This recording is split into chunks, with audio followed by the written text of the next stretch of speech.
Ever wondered, was Jesus' baptism basically his inauguration, like a heavenly ribbon cutting? Or how do we really know if a leader is approved by God?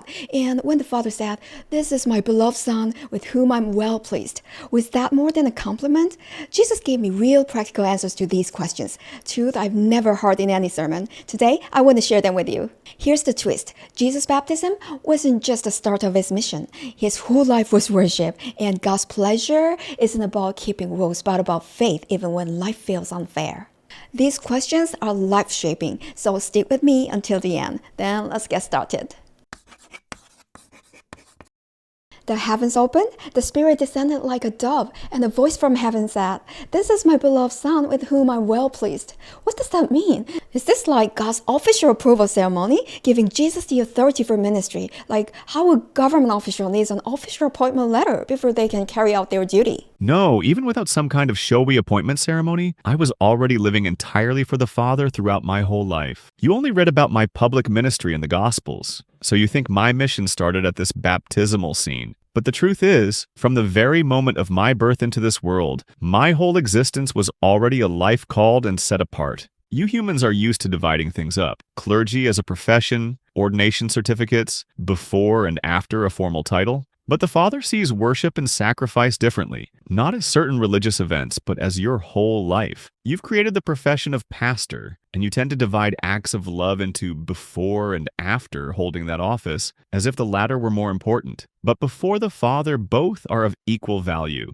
Since my coming, the system of professional priests has ended. Now the Father sees your whole life as worship. Every moment when you eat, drink, sleep, or simply live your daily life, He receives it all as worship. I came into this world with a specific mission, but from my birth to my death, my entire life was worship offered to the Father. Offer your bodies as living sacrifices, holy and pleasing to God. This is your spiritual act of worship. So even without John's baptism, I was already doing the Father's work. The heavens opened, and the Spirit came down like a dove that day. But do you really think that was the only time heaven ever opened and the Spirit descended on Jesus? No. Whenever He prayed, heaven opened, and the Spirit came. And it's the same for us, living in the age of the Spirit. Whenever we sincerely seek the Father and pray, heaven opens and the Spirit comes upon us like a dove. So yes, the heavens open and the Spirit descends. Not just once in history, but again and again for Jesus and for everyone who follows Him. This is not some rare mythical hero's moment. For Jesus and for us, it was part of daily life. What matters most here is the voice from heaven. "This is my beloved Son, with whom I'm well pleased." That wasn't a private little whisper to Jesus' heart. It was broadcast out loud for everyone standing there to hear. The Father guides His people like that. His sheep recognize His voice, and the sheep follow the voice they know.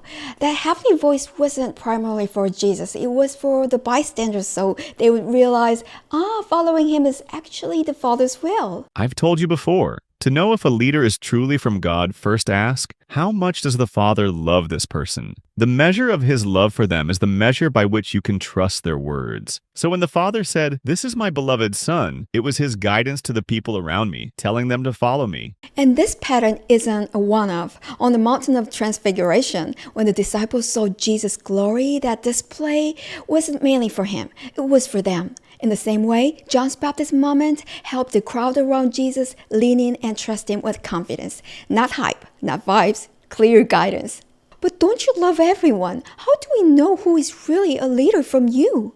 That's why I said, ask the Father, how much do you love this person? And discern. When you ask Him whether you can trust and follow someone, He always answers clearly, yes or no. No matter their past achievements or clerical status, if He has already rejected them, He won't mislead you into following them. So whenever you consider following a human leader, always ask the Father first if they are trustworthy. Now, this is my beloved Son. You already understand. I am one with the Father, and I am His Son whom He loves. But what about the next part? With whom I am well pleased. What does that mean? Well pleased? I'm not sure.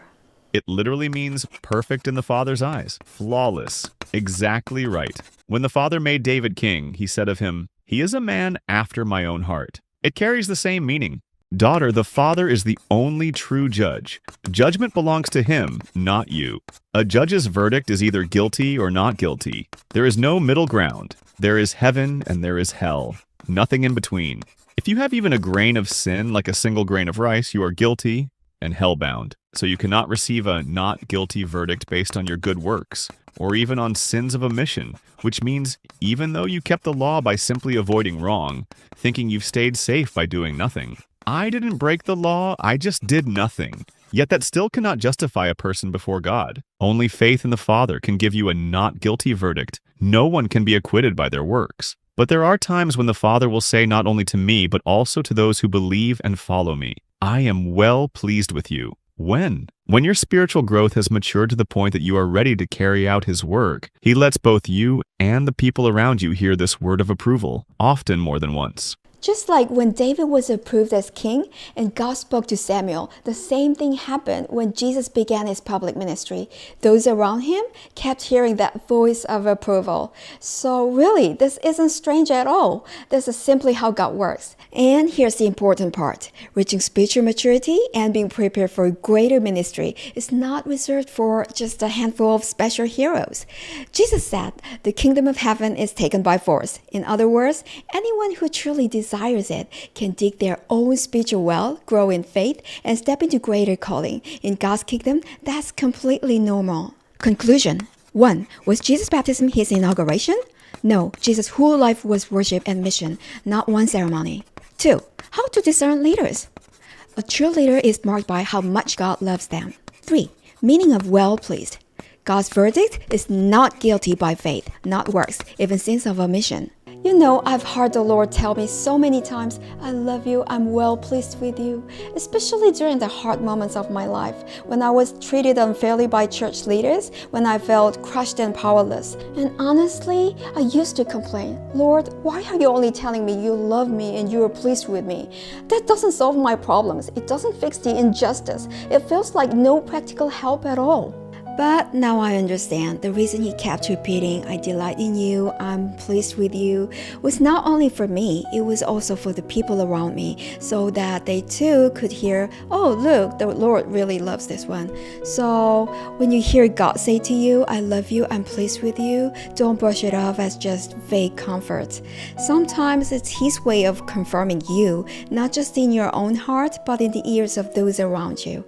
This is Bible Study with Jesus, a space where the Word isn't just head knowledge, but a living conversation with Him. Because if you don't meet Jesus in your heart while studying the Bible, it's only information. And you know, knowledge puffs up, but love builds up. So if you're longing for scripture that heals and makes sense in real life, hit subscribe and let's keep walking with Jesus together.